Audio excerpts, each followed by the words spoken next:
Okay, it's time to see what Dixie can do after 5 months of sleeping. Dixie almost ate shit. Good tempo.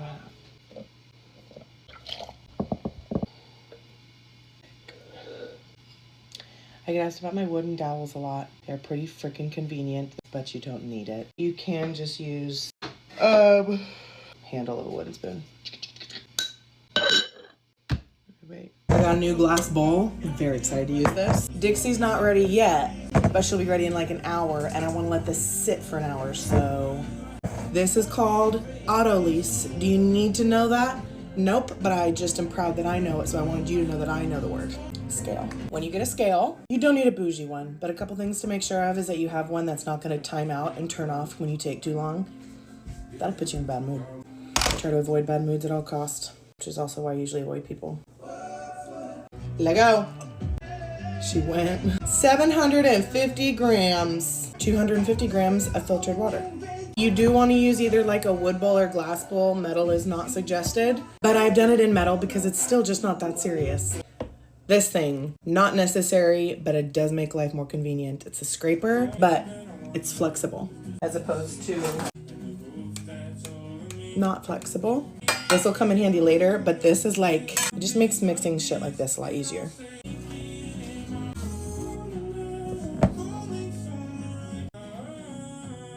Did I get the measurements wrong? Do I remember this wrong? It's been a minute. I'm going back to my own video. I was way off. It's 1,000 grams of flour. Is this gonna be the perfect amount? Are you kidding me? And it's 750 grams of water. It's acting much better. If you don't want to get your hand dirty at all, you can definitely use your Danish dough whisk. I just forgot. I prefer clean sides.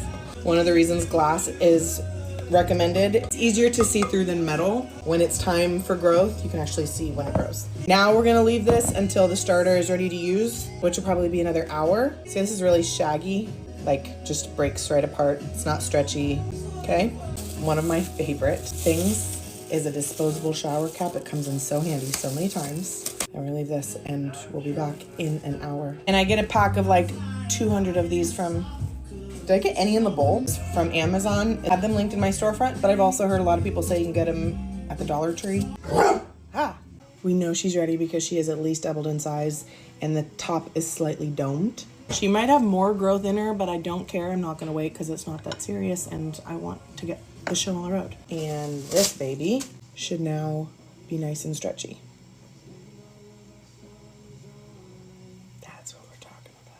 Hell yeah. This is what people refer to as building strength. Scale. 220 grams of Dixie.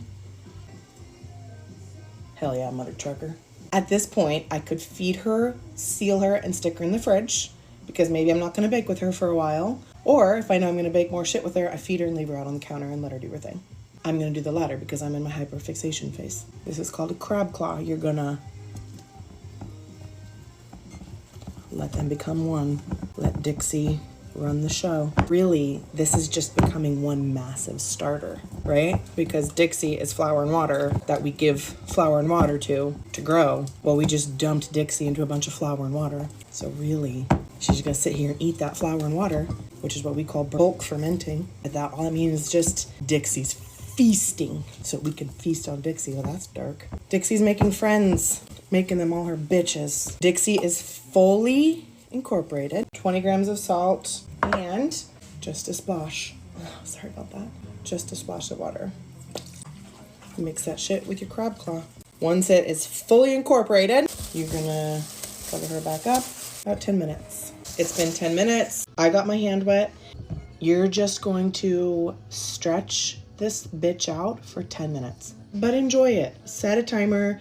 Put on The Office or Shrinking or Friends or any good show, Schitt's Creek. And go down the side, grab a little stretcher, turn the bowl a little bit, grab her, stretch her, lay her down. And you're just gonna keep doing this for 10 minutes. 10 minutes of stretch and folds complete. it is all smooth sailing from here. Cover her up.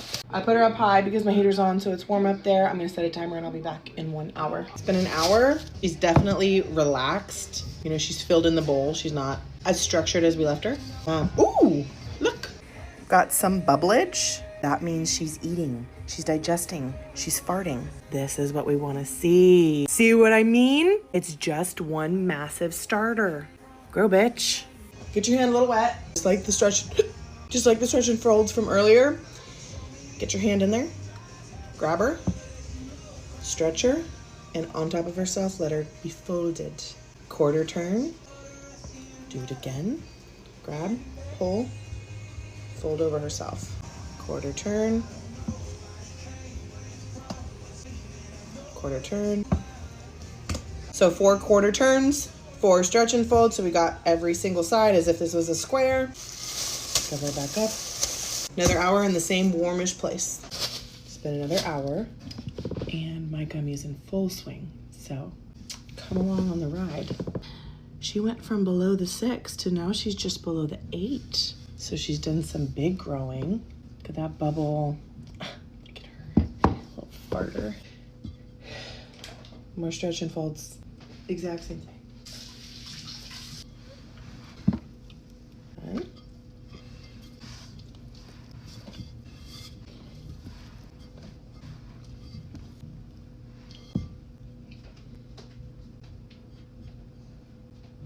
Dun, dun, dun. Now, how many times we do this is going to be totally based on how warm your environment is. My place is really warm today, and she's moving pretty quick because of how warm my environment is. So if your environment is colder, you might have to do 6 or 7 or 8 sets of stretch and folds every hour. That's why you start this process in the morning, because it could potentially take all day.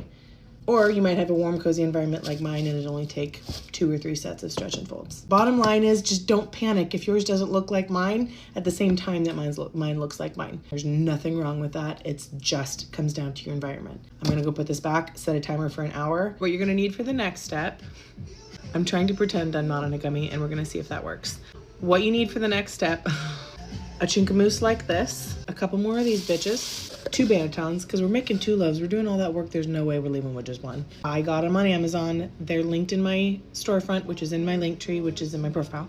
A lamb, which I'm about to sound so smart. It means blade in French. I know. But if you have a knife, you're gonna be just fine. You just gotta have something that can slice. I prefer a mixture of flour, the same flour that's in my bread, and rice flour. It absorbs less, something like that. But if you don't have rice flour, because it is kind of expensive, just use your flour, don't worry about it.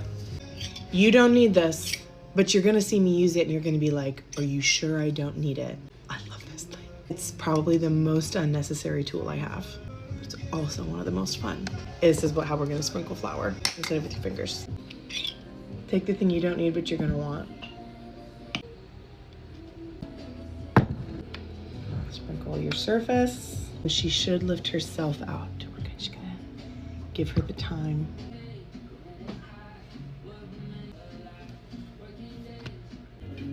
Chinkamousse in the middle. Be confident, bitch. And you're gonna fold each corner kind of over itself. Oh man, I'm rusty. I'm trying to create like just a little bit of tension. Let's try this again. Kind of, you can handle her. Like, I just kind of like drag, circle it up.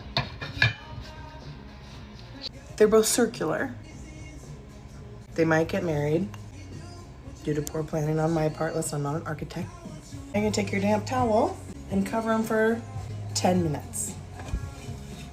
We can go ahead and dust our bannetons. Be generous. The more generous you are, the easier your life is gonna be. Like, cover that shit. It's been 10 minutes. Good thing we floured her. This is the fun part. Get out your fairy dust. Dust that bitch.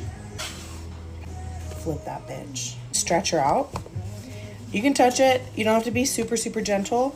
You just don't want to be like squishing it. There's air bubbles in there that we worked hard to get. Like a letter fold. You're gonna 1/3 in, the other third over. You're just gonna roll, and then while you're rolling, just kind of tug. It creates some tension. Roll, pull, roll, pull. Okay. Bottom of the roll is gonna be on the top. So you're gonna flip her. Flour her, cover it up, shower cap, plastic wrap, whatever is fine. Put her back into a warm spot where she has been proofing all day. We're gonna do the same thing with this one.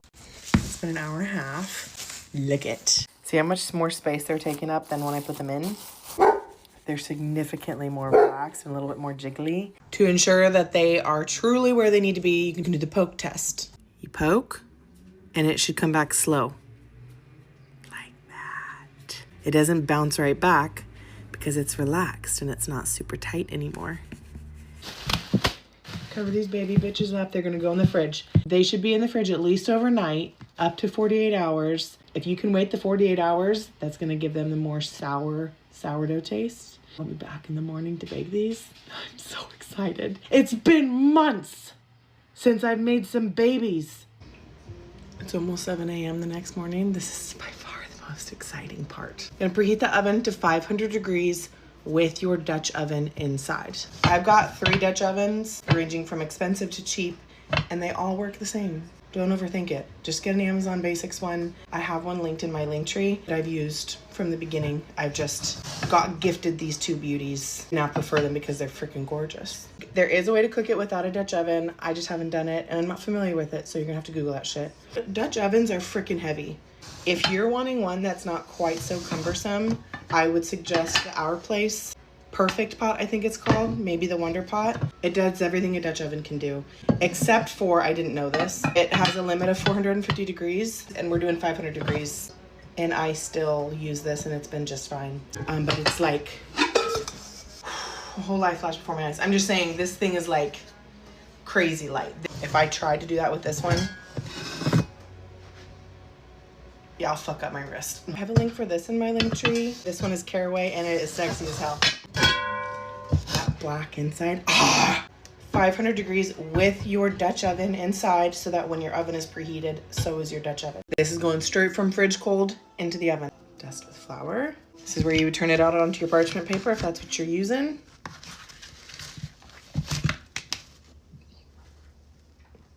If you're gonna dust it with flour and then slice it with your lame, it's gonna be nice and white and then dark wherever you cut it. I actually prefer the golden look. I'm gonna take your blade and I'm gonna do one big thick slash. Nice and deep. We could do a quick little, I haven't done this in forever. This is gonna be like shit. Just a quick little wait, and then, you know, just kind of, it's always just comes down to whatever the flying fuck you want. Take out your fully preheated Dutch. Ooh, there went the eyebrows. You want these tabs to be outside, but you don't want them to be tight. So give them a little slack. This takes practice because you gotta like hold it up, but also get the, you just kind of. So now the tabbies are out.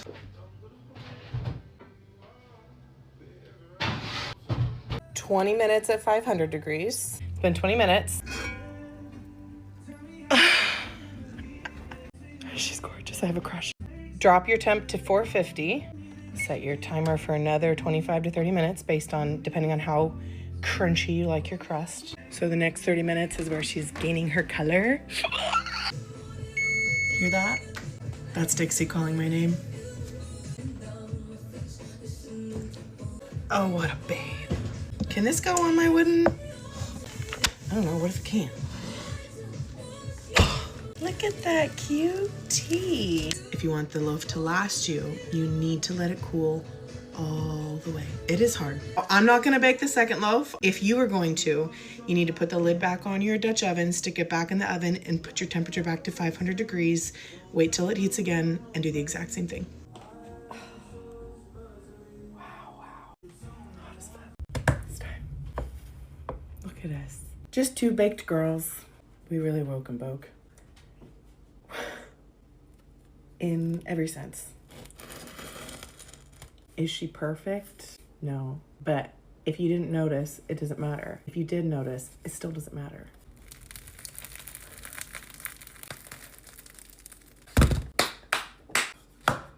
You don't have to have it, but man, does it make a difference. You're gonna be like, why is bread so hard to cut? With your shitty knife. But then if you get this one, you'll be like, oh, that's why she said it makes a difference. But you don't have to have it because even your shitty knife will get the job done. Amazon, of course it's in my storefront. If you're tired of hearing it, I'm tired of saying it.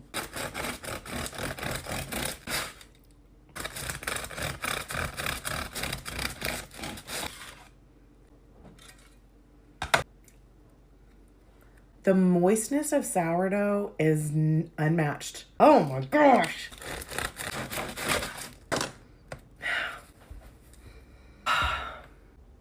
One of my favorite pieces.